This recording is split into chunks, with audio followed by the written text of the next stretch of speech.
আসসালামু আলাইকুম। আজকে আমি তৈরি করব লাচ্চা সিমাই লাড্ডু। তো লাচ্চা সিমাই তো আপনারা অনেকে অনেক রকমভাবে বানিয়ে খেয়েছেন। তো এভাবে লাড্ডু তৈরি করে দেখুন, আশা করি এত বেশি ভালো লাগবে। তো এভাবে লাড্ডু বানাতে ইচ্ছে করবে। তো চলুন দেরি না করে রেসিপিটা শুরু করা যাক। এখানে একটা কড়াই গরম করতে দিয়েছি, আর কড়াইয়ের মধ্যে দিয়ে দেবো 2 চামচ ঘি। ঘিয়ের মধ্যে দিয়ে দেবো একটা তেজপাতা, ছোট করে কেটে রাখা কাজু বাদাম, আর দিয়ে দেবো কিশমিশ। এবার কাজু বাদাম আর কিশমিশটাকে হালকা ভেজে নিতে হবে। ভেজে নেওয়া হয়ে গেলে এবার দিয়ে দেবো লাচ্চা সিমাই। তো লাচ্চা সিমাইটাকে আমি একদম ছোট ছোট করে ভেঙে নিয়েছি। তো অবশ্যই লাচ্চা সিমাইটাকে ভেঙে নেওয়ার চেষ্টা করবেন। এবার লাচ্চা সিমাইটাকে খুবই কম আঁচে ভেজে নিতে হবে। চুলার আঁচটা একদম কমিয়ে দিতে হবে, নাহলে লাচ্চা সিমাইটা পুড়ে যাবে। তো লাচ্চা সিমাইটা ভেজে নেওয়া হয়ে গেছে। এবার দিয়ে দেবো দুধ। এখানে আমি 1 কাপ দুধ দিয়ে দিয়েছি, আর খুব ভালোভাবে মিশিয়ে নিতে হবে। মিশিয়ে নেওয়া হয়ে গেলে এবার দিয়ে দেবো এলাচ গুঁড়ো, 1 চামচ দুধের স্বর,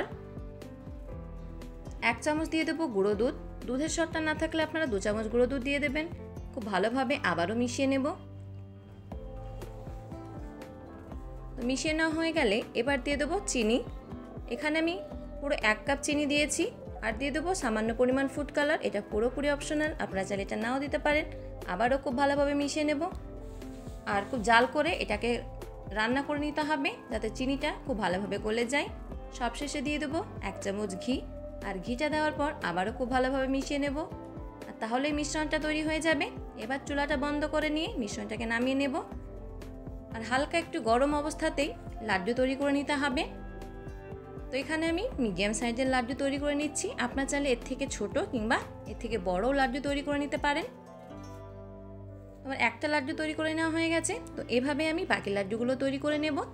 তো সব লাড্ডুগুলো আমার তৈরি করে নেওয়া হয়ে গেছে। এবার এখানে নিয়েছি গুঁড়ো দুধ। আর লাড্ডুটাকে আরও বেশি টেস্টি করার জন্য লাড্ডুটা একটা করে নিয়ে গুঁড়ো দুধের মধ্যে খুব ভালোভাবে গুঁড়ো দুধটা লাগিয়ে নিতে হবে। এভাবে আমি কিছু লাড্ডু গুঁড়ো দুধের সঙ্গে খুব ভালোভাবে কোট করে নেব। তো তৈরি হয়ে গেছে খুবই মজাদার লাচ্চা সিমাই লাড্ডু। এটা এত বেশি মজার হয় যে একবার বানালে বারবার বানাতে ইচ্ছে করবে।